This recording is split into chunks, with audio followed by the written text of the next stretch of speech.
బాడీకి మనం సహకరించాలా? లేదా బాడీ మనకు సహకరించాలా?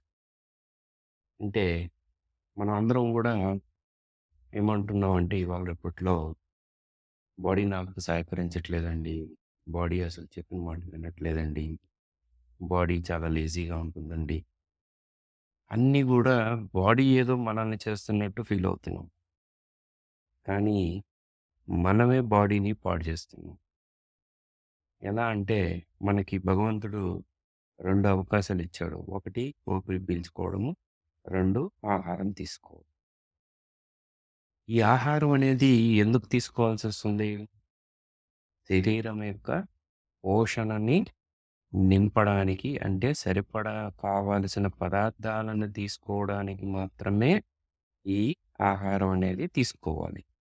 అంతేగాని మన నోటి జిహ్వ చాపల్యాన్ని తగ్గించుకోవడానికో, లేకపోతే రుచులకు పోవడానికో, లేకపోతే ఉంది గదా అని తినడానికో కాదు.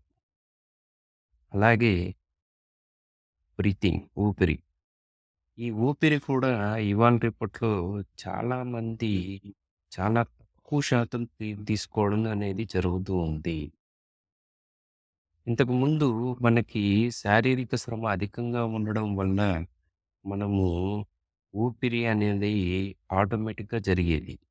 లంగ్ కెపాసిటీ చాలా ఎక్కువుండేది. కానీ ఇవాళ రేపట్లో మనము ఎక్కువగా కూర్చొని ఉండడము, లేదా పడుకొని ఉండడము, లేదా అంతా గూడా ఈజీ లైఫ్. పని అనేది లేకపోవడం వల్ల మనకి బ్రీతింగ్ అనేది చాలా తగ్గిపోతూ వస్తుంది. ఈ తగ్గిపోవడంలో ఏమవుతుంది అనంటే, మన శరీరానికి కావలసిన ఆక్సిజన్ లెవెల్స్ అనేటివి దొరకకపోవడము, తర్వాత శరీరంలో తయారైన కార్బన్ డయాక్సైడ్ బయటికి రాకపోవడం వల్ల మనము చాలా ఇబ్బందులు పడుతున్నాం. అంటే శరీరానికి మనం సపోర్ట్ చేయాలి తప్ప, శరీరము మనకి సపోర్ట్ చేయదు. ఫస్ట్ మనము శరీరాన్ని కాపాడాలి. అప్పుడే శరీరాన్ని మనకి సహకరిస్తుంది.